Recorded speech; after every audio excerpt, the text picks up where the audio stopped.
এই অঙ্কটাই দেখো ত্রিকোণমিতিক রাশিমালাটার মানটা বের করতে হবে। তো দেখো কিভাবে করি, 2 এই sine to the power 6 theta plus cos to the power 6 থিটাকে লেখা যায় 1 minus 3 sine square theta into cos square theta minus 3 sine to the power 4 theta plus cos to the power 4 থিটাকে লেখা যায় 1 minus 2 sine square theta into cos square theta আর plus 1, ঠিক আছে।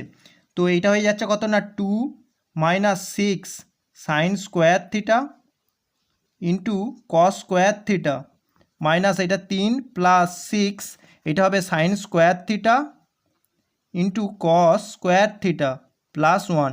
তো এই টার্মটা আর এই টার্মটা কেটে যাবে, তাহলে পড়ে থাকবে 2 মাইনাস 3 প্লাস 1।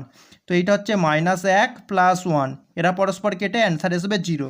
তো বি সঠিক।